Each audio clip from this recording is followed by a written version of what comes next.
వచ్చేసి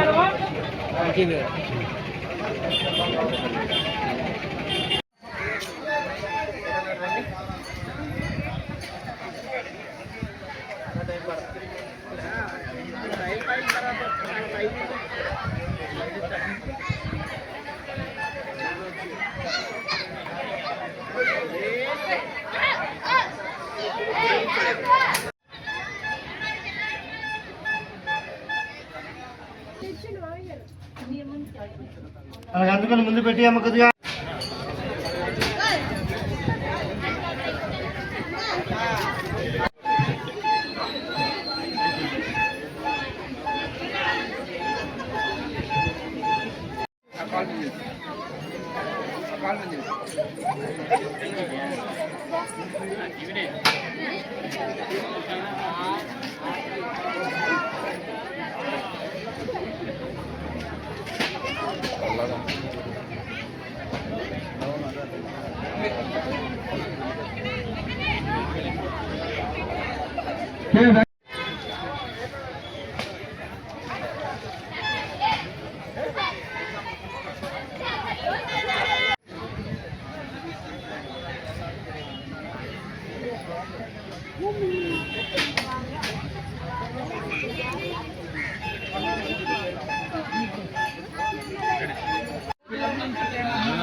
గురించి ఏంటంటే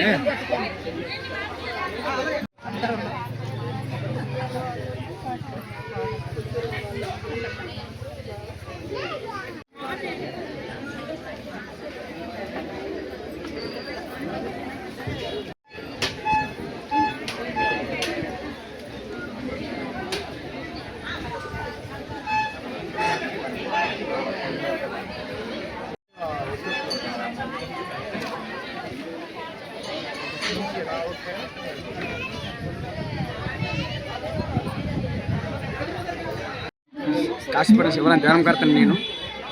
ఇది 500 years బ్యాక్ టెంపుల్ అండి. ఇది కాశీరాజు గారు యుద్ధాలకు వెళ్ళే టైంలో అండి, విజయవాడ బొబ్బు యుద్ధానికి వెళ్ళే టైంలో దీన్ని గుడిని కనిపెట్టారట.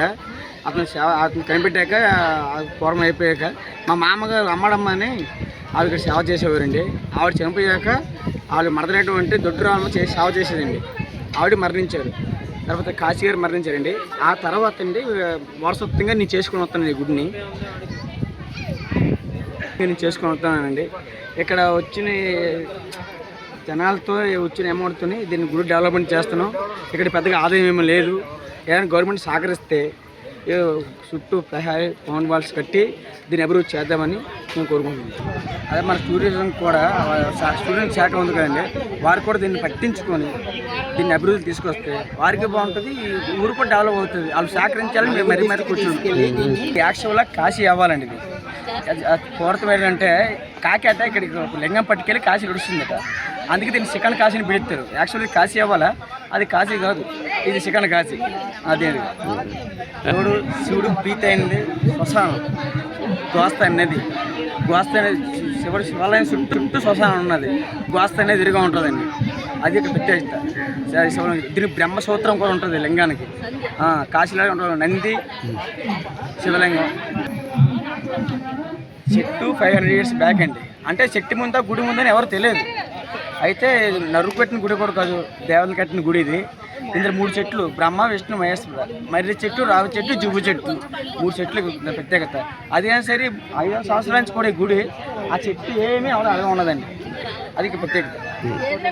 ఇది ఈ రాళ్ళు ఇప్పుడు పూర్వత రాళ్ళు అండి, ఇప్పుడు రాయలు కాదు. చెక్క కూడా చెక్కు కూడా చదవలేదు 500 years బ్యాక్. అంతే నా చిన్నప్పటి నుంచి చెప్తున్నా 5 సంవత్సరాలే. అది ఇంతకుముందు ఎప్పటి నుంచి మనకు తెలియదు, పురాతనం ఉండేది. నా చిన్నప్పుడు చెప్తాను దాని పైన ఉంటుంది. అది నరులు కట్టిన కూడా కాదండి, ఇది పురాతన శిల్పాలు వస్తే పూర్వం దేవతలు కట్టిన కూడా ఇది, నరులు కట్టింది కాదు.